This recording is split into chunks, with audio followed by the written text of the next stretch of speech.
नमस्कार दोस्तों, मैं हूं सुरेश वाधवा। आपने इसी साल 2025 में या पिछले साल 2024 में एक सेक्शन 8 कंपनी बनाई है। तो सेक्शन 8 कंपनी का प्रमोटर होने के नाते, डायरेक्टर होने के नाते, एक section 8 not for profit company पर सारा साल राउंड द ईयर क्या क्या कंप्लायंसेस लागू होती हैं, इसकी आपको बहुत गहराई से जानकारी होनी चाहिए। तो आज का वीडियो मैं एक सेक्शन 8 कंपनी पर राउंड द ईयर क्या क्या कंप्लायंसेस लागू होती हैं, इसके लिए मैं एक कंसोलिडेटेड वीडियो बना रहा हूं।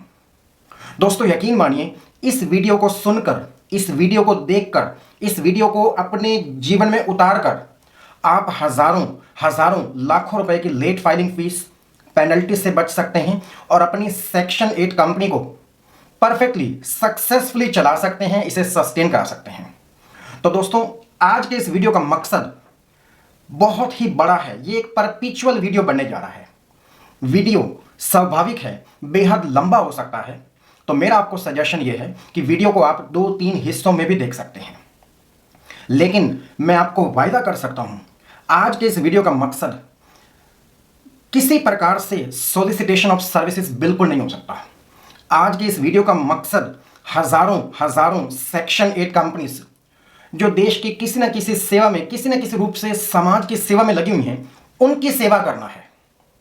आपने एक सेक्शन 8 कंपनी बनाई है और होता क्या है, सेक्शन 8 कंपनी बनाने के बाद साल बाद, 2 साल बाद मैंने बहुत सारी सेक्शन 8 कंपनीज को बंद पड़े हुए देखा है। आपने एक सेक्शन 8 कंपनी बनाई क्योंकि आपने पहली बार ऐसी कोई कंपनी बनाई है जिसकी कंप्लायंस आपको पता नहीं है, आपने सही समय पे कंप्लायंसेस नहीं की। अब ऐसी सेक्शन 8 कंपनी में हजारों लाखों रुपए की लेट फाइलिंग फीस आई पड़ी है। तो कंप्लायंस सेक्शन 8 कंपनी की जान है। आप कोई भी काम समय रहते कर देंगे, आपकी टैक्स एग्जम्पशंस बनी रहेंगी। आरओसी की नॉमिनल फाइलिंग फीस केवल 200 रुपए, 400 रुपए, 600 रुपए आएगी। और यदि आप सही समय पर कंप्लायंस नहीं करते हैं तो यही फीस हजारों लाखों रुपए की लेट फाइलिंग फीस में कन्वर्ट हो जाती है। तो आइए दोस्तों, आज के इस वीडियो में मैं फैक्ट्स के साथ और एक एक कंप्लायंस को आपके सामने रखता हूं। वीडियो लंबा है, इसे 2-3 टुकड़ों में भी आप देख सकते हैं, लेकिन वायदा फिर से आपसे है कि इस वीडियो को देखने के बाद आप पहले से ज्यादा इक्विप्ड, आप पहले से ज्यादा कॉन्फिडेंट हो जाएंगे अपनी सेक्शन 8 कंपनी को सक्सेसफुली चलाने के लिए। तो आइए इस वीडियो को कुछ स्लाइड्स के माध्यम से शुरू करते हैं। सबसे पहली स्लाइड आपके सामने है।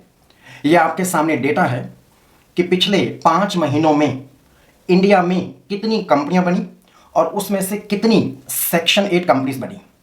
तो आप स्लाइड में देख रहे हैं, हर महीने हमारे देश में 1000 से लेकर 1500 के आसपास सेक्शन 8 कंपनीज इनकॉर्पोरेट होती हैं।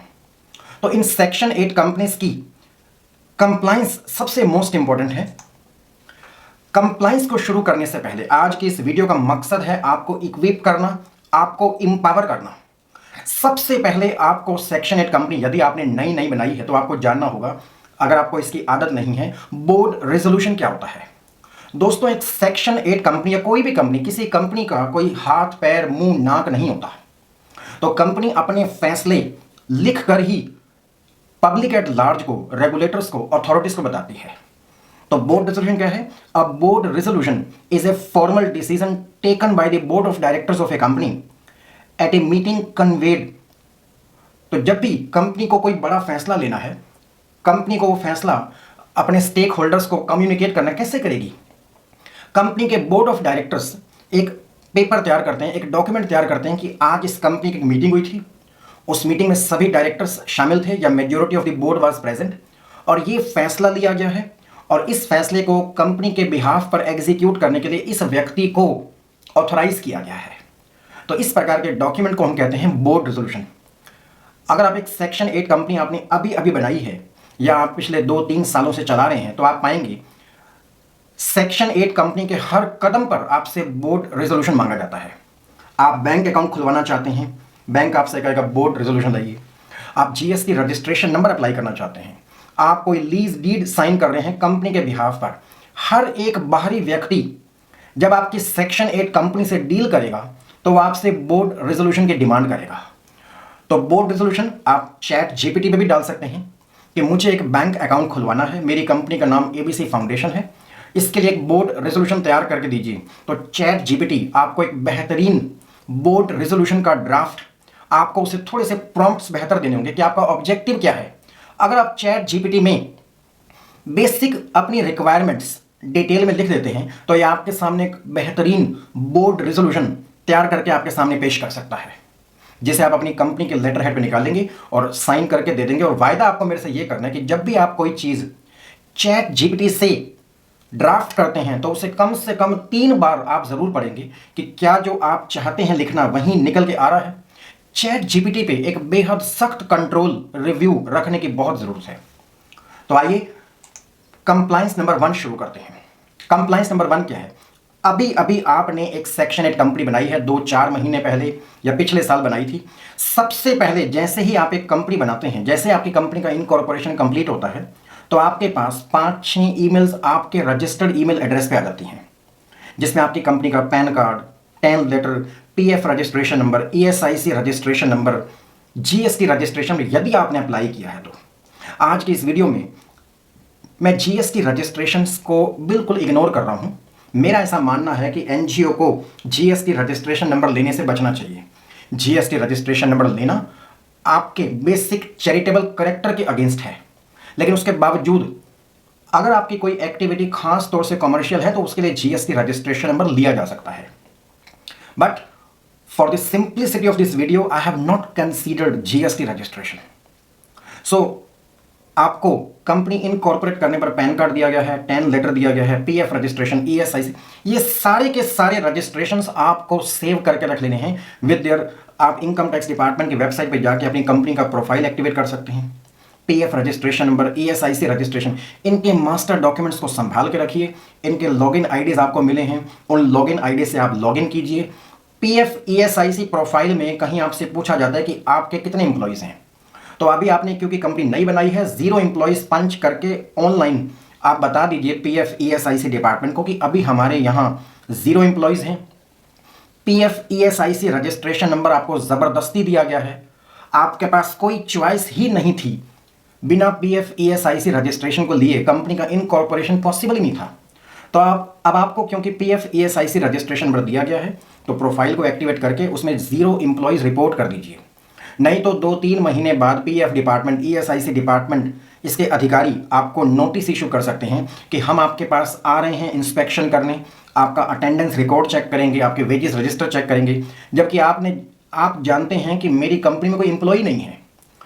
तो पीएफ ईएसआई के अधिकारी नहीं आएंगे साल भर तक, 2 साल तक, अगर आप 0 एम्प्लॉय पंच कर देते हैं।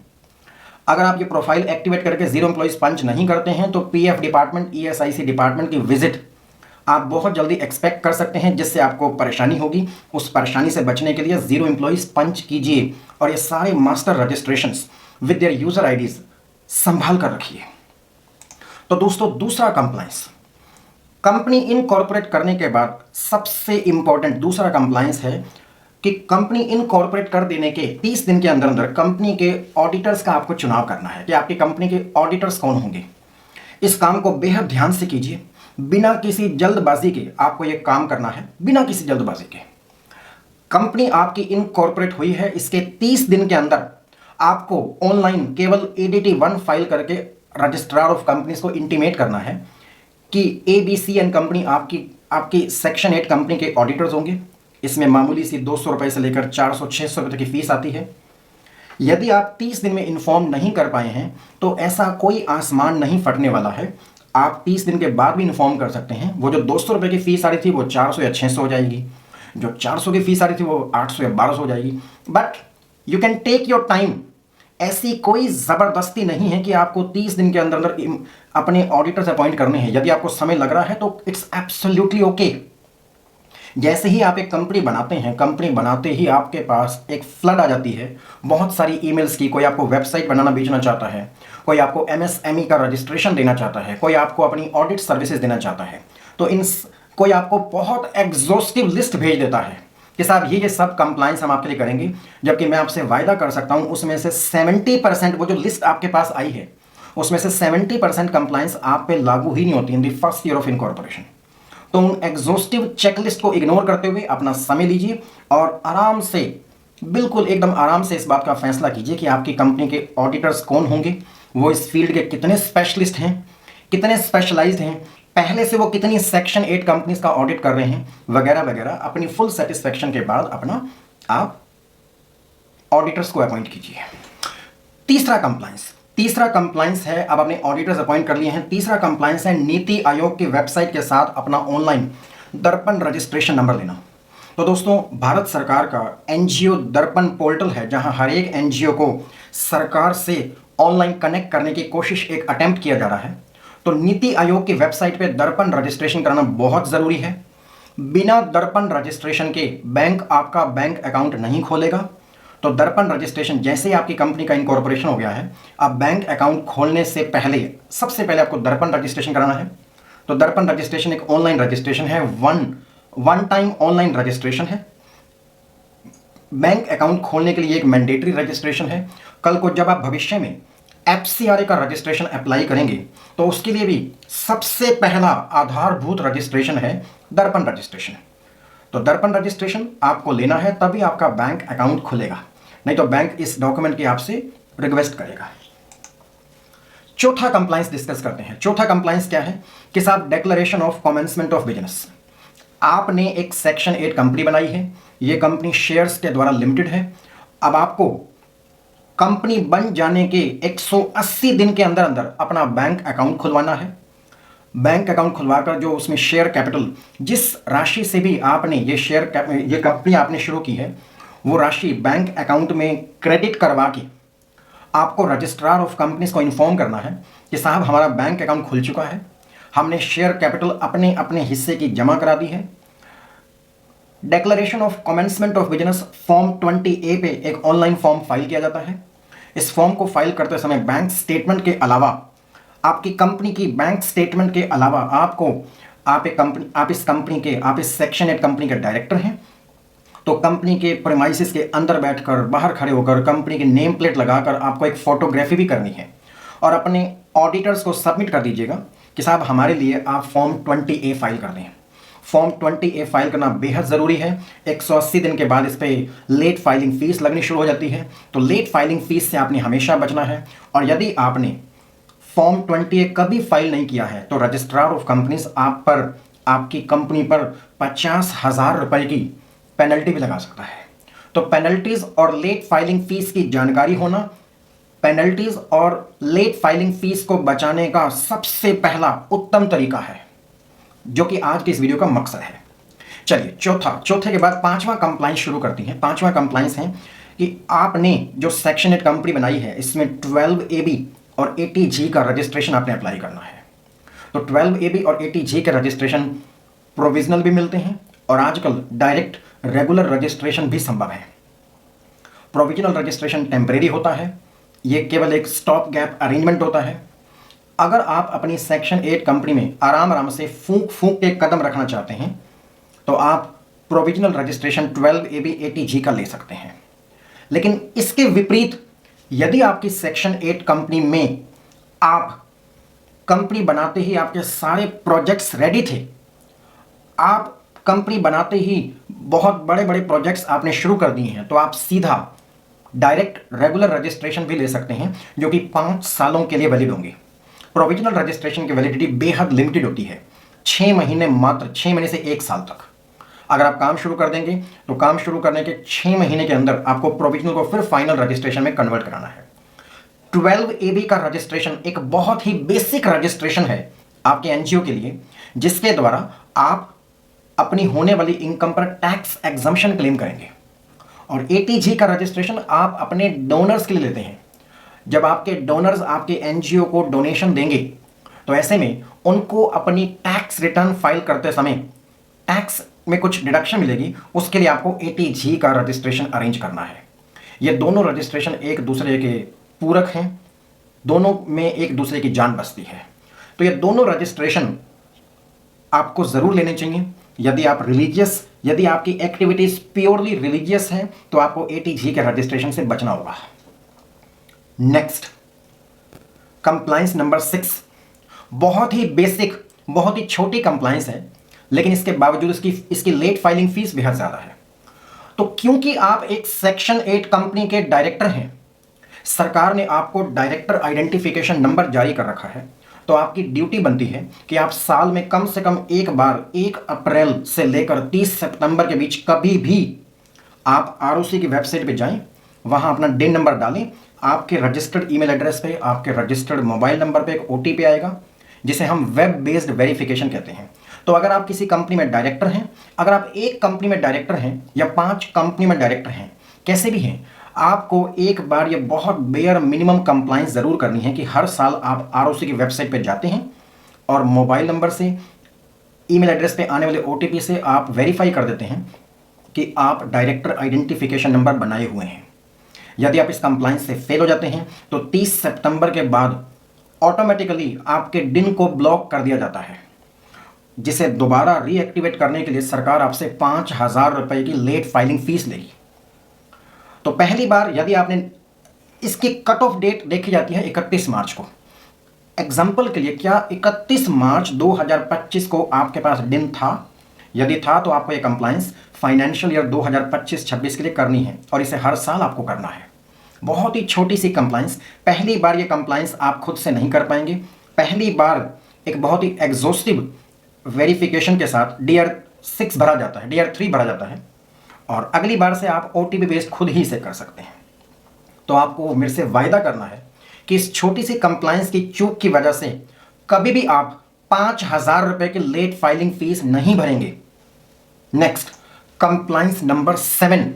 कंप्लाइंस नंबर 7 क्या है? आपने एक कंपनी बना ली है, अब उस कंपनी को बने हुए कुछ समय पूरा हो गया है, 31 मार्च आ चुकी है, तो पहले ऑडिटेड फाइनेंशियल स्टेटमेंट्स को ड्रॉ करने का समय आ गया है। तो सबसे पहले आपको एक बेसिक रूल समझना है। बेसिक रूल ये है कि यदि एक कंपनी के डायरेक्टर्स चाहें तो अपने पहले फाइनेंशियल स्टेटमेंट्स 15 महीने के भी बना सकते हैं। नॉर्मली क्या होता है, फाइनेंशियल स्टेटमेंट्स मैक्सिमम 12 महीने के लिए बनाए जा सकते हैं, 1 अप्रैल 2024 से लेकर 31 मार्च 2025 तक। लेकिन यदि आपकी कंपनी 1 जनवरी 2024, या एग्जांपल लीजिए, यदि आपकी कंपनी 1 जनवरी 2025 के बाद बनी है, तो आपको 31 मार्च 2025 को ही केवल 3 महीने या 2 महीने मात्र बीतने के बाद ही आपको पहले साल के फाइनेंशियल स्टेटमेंट्स नहीं बनाने हैं। आप बनाना चाहें बना सकते हैं, लेकिन यदि आपको अपनी फीस बचानी है, ऊर्जा बचानी है, धन बचाना है, तो आप क्या कर सकते हैं? एग्जाम्पल लेते हैं, आपकी कंपनी का इनकॉर्पोरेशन हुआ है 10 जनवरी 2025 को, तो यदि आप चाहें पहले फाइनेंशियल स्टेटमेंट्स 10 जनवरी 2025 से लेकर 31 मार्च 2026 तक बना सकते हैं। आपको 31 मार्च 2025 को खत्म हुए फाइनेंशियल ईयर के लिए इंडिपेंडेंटली ऑडिटेड फाइनेंशियल स्टेटमेंट्स तैयार करने की कोई ज़रूरत नहीं है। तो पहले साल के कंप्लायंस से आप बहुत ही within the framework of law बच सकते हैं। Next compliance, compliance number 8। आप सेक्शन 8 कंपनी चलाते समय जो भी आप खर्चे कर रहे हैं, लोगों को आप इनकम पे कर रहे हैं, तो अगर आपके इनकम एंड एक्सपेंडिचर अकाउंट के डेबिट में जो भी खर्चे आ रहे हैं, आप रेंट पे कर रहे हैं, आप प्रोफेशनल फीस पे कर रहे हैं, तो कानून में कुछ थ्रेश होल्ड्स लिखी हुई हैं कि आप किसी भी व्यक्ति को 100 रुपये की, अगर किसी व्यक्ति को आपने 1 लाख रुपए फीस देनी है, प्रोफेशनल चार्जेस देने हैं, तो आपको उसका TDS काटना है। तो TDS उसका 10% काटना है, उसके हाथ में 90,000 ही देने हैं, बाकी 10,000 रुपये उसका पैन नंबर यूज़ करके उसकी पहले तो जो 10,000 रुपये आपने TDS काटा है, इसे अगले महीने की 7 तारीख तक जमा कराना है, इसे अपने पास नहीं रख लेना है। बहुत बार होता है एक कंपनी के डायरेक्टर्स नए हैं, 1 लाख रुपए का बिल आया किसी प्रोफेशनल सर्विसेज के लिए, डायरेक्टर साहब को समझाया गया कि आपको 10,000 रुपये TDS काटना है, तो 90,000 रुपये आपने रिलीज़ कर दिए, 10,000 रुपये TDS जमा कराने से ही आप चूक गए। तो आपको अगले महीने की 7 तारीख तक इसको जमा कराना है। तो हर महीने आप TDS काटते जाएंगे। जो भी आपके इनकम एंड एक्सपेंडिचर अकाउंट के डेबिट में जो भी खर्चे आप कर रहे हैं, आप रेंट पे कर रहे हैं, कमीशन पे कर रहे हैं, सैलरीज पे कर रहे हैं, प्रोफेशनल चार्जेस पे कर रहे हैं, जो कुछ भी आप खर्चे कर रहे हैं, उन पे आपको TDS काट कर अगले महीने की 7 तारीख तक जमा कराना है। और इसके अलावा हर क्वार्टर के अंत में आपको इसकी टीडीएस स्टेटमेंट्स भी ऑनलाइन फाइल करनी है। ये काम आप खुद नहीं कर सकते, ये काम आपका एक प्रोफेशनली क्वालिफाइड अकाउंटेंट या कोई चार्टर्ड अकाउंटेंट फर्म जिसकी आप मदद ले रहे हैं उसको करनी है। लेकिन आपको इन कंप्लायंस की जानकारी होनी ही चाहिए। ये आपकी भी बराबर की ड्यूटी है कि आपको इन सारी कंप्लायंस का पता है। सारी की सारी कंप्लायंसेस, सारा का सारा बर्डन अपने प्रोफेशनली एंगेज्ड कंसल्टेंट पे नहीं छोड़ा जा सकता। It is your foremost duty. जब आपको पता होगा तभी आप ये कंप्लायंस एंश्योर कर पाएंगे। यदि आपको पता ही नहीं है तो आप ये कंप्लायंस एंश्योर भी नहीं कर पाएंगे। Compliance number 9, annual return of donation. तो एनुअल रिटर्न ऑफ डोनेशन एक ऑनलाइन रिटर्न होती है। 1 अप्रैल 2024 से लेकर 31 मार्च 2025 के बीच में जिन जिन लोगों ने आपको डोनेशन दी है, यदि वो डोनेशन का बेनिफिट लेना चाहते हैं, टैक्स बेनिफिट अपनी आईटीआर में, तो आपको उनसे उनका पैन नंबर लेना है, उनका आधार नंबर लेना है, जो भी वो देना चाहें। और 31 मई तक हर साल दर साल, आज का मेरा ये वीडियो एक परपीचुअल वीडियो है। ये जो कंप्लायंसेस हैं ये ईयर ऑन ईयर चलती रहेंगी। तो हर साल, हर फाइनेंशियल ईयर खत्म होने पर 31 मई तक आपको annual return of donation file करनी है। एनुअल रिटर्न ऑफ डोनेशन कैसे फाइल की जाती है, इस पे एक अलग से वीडियो हमारे इसी चैनल पे मौजूद है, आप उसे भी सुन सकते हैं। यदि आप annual return of donations file नहीं करेंगे तो आप पर 200 रुपये पर डे की लेट फाइलिंग फीस लगाई जा सकती है। प्लस यदि आपने annual return of donation file नहीं की तो आपका जो डोनर है, जिसने आपको डोनेशन दी, उसके प्रोफाइल में उसके द्वारा दी गई जो उसने आपको डोनेशन दी है वो दिखाई नहीं देगी। तो he will be stuck in filing his tax return. तो आपको ये जरूर इंश्योर करना है कि जो डोनर आपको डोनेशन दे रहा है उसका टैक्स बेनिफिट उसे टाइमली मिल जाए, जिसके लिए आप इस रिटर्न को फाइल करना इंश्योर करेंगे। अगला compliance number 10, annual income tax compliances. So दोस्तों, अगर आप सेक्शन 8 कंपनी के प्रमोटर हैं, डायरेक्टर हैं, एक सेक्शन 8 कंपनी चला रहे हैं, तो आपको बहुत अच्छे से जानकारी होगी कि सितंबर अक्टूबर के महीने में हर साल आपकी कंपनी के टैक्स कंप्लायंस सारे ड्यू होते हैं। आपको एक कॉर्पोरेट टैक्स रिटर्न भरनी है। अगर आप टैक्स एग्जम्पशन ले रहे हैं तो ITR 7 पे आप अपनी NGO की, अपने फाउंडेशन की, अपने सेक्शन 8 कंपनी के एक रिटर्न भरेंगे लेटेस्ट बाय 31 अक्टूबर। और 31 अक्टूबर से ठीक एक महीना पहले यानी कि 30 सितंबर तक यदि आपके NGO पर टैक्स ऑडिट रिपोर्ट भी लागू हो रही है, जो भी टैक्स ऑडिट रिपोर्ट लागू हो रही है फॉर्म 10B पर अथवा 10BB पर, तो वो आपका टैक्स ऑडिटर 30 सितंबर से पहले जरूर भरे। एक section 8 company NGO, not for profit making company, ये अफोर्ड ही नहीं कर सकती कि आप सही समय पे अपनी कॉर्पोरेट टैक्स रिटर्न नहीं भरते, या सही समय पे आपके टैक्स ऑडिटर ने आपका टैक्स ऑडिट नहीं किया आपके NGO का और उसकी रिपोर्ट ऑनलाइन अपलोड नहीं की। ये आप अफोर्ड ही नहीं कर सकते।